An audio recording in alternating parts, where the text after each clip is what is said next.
Hi, this is Dheyananda Alfadilah from PBI B, and this time I will read a text with title What You Don't Know About Exercise. Here we go. Exercise is good for you, doctors say, but most people really know very little about how to exercise properly.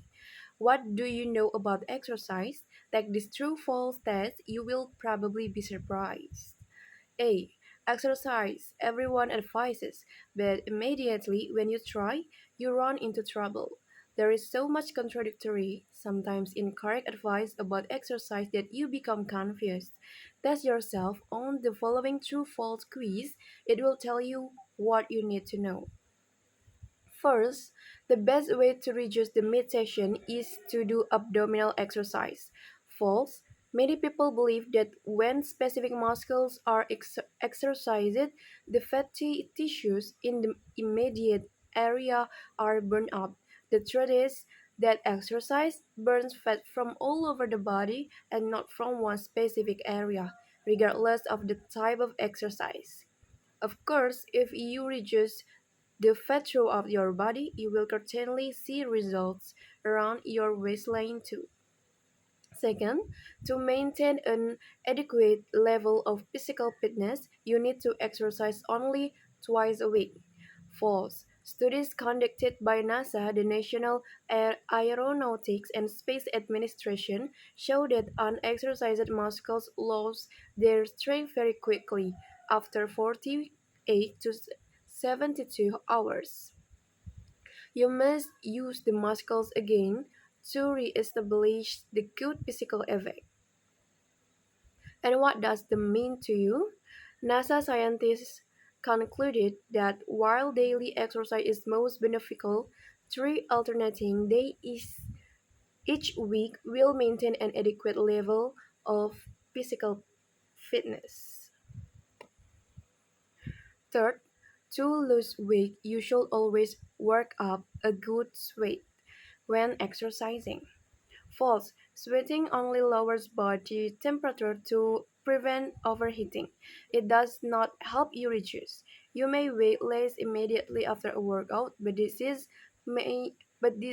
due to water loss. Once you replace the liquid, you replace the weight. 4. You burn more calories jogging 1 mile than walking the same distance. False. You use the same amount of energy whether you walk or jog the mile, since in both cases you are moving the same distance. The speed doesn't matter. Of course, if you jog rather than walk for 30 minutes, you'll cover more distance and therefore burn more calories. 5. If your breathing doesn't return to normal within minutes after you finish exercising, you exercise too much. True, 5 minutes or so after exercising, your breathing should be normal. Your heart shouldn't be pounding and you shouldn't be exhausted. But difficult exercise is not very overly difficult, unpleasant, and exhausting. It is moderate, enjoyable, and refreshing. 6. Walking is one of the best exercises. True, walking helps circulation of blood throughout the body and this has a direct effect on your overall feeling of health. 7. Vigorous stretching exercises keeps muscle flexible.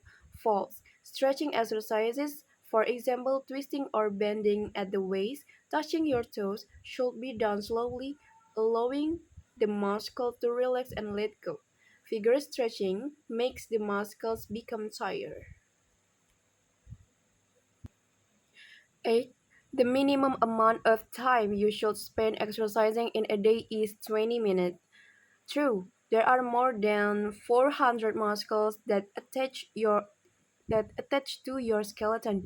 A good exercise routine should contract and stretch all these muscles. And this simply can be done with 4 or 5 exercises in 5 or 10 minutes. From experience, I found that about 20 minutes is the minimum amount of time needed for an adequate workout. B. How long it takes you to become physically fit depends on how unfit you are when you start. If you are out of condition, you certainly can't shape up in 21 days. However, shaping up doesn't do any good unless you plan to stay in shape. And that means exercising from now on. It takes as much exercise to stay in shape as it does to get there, but the work won't seem as hard after a while because your body will be in a good condition and all the moves will seem easier. Okay, that's all from me. Thank you.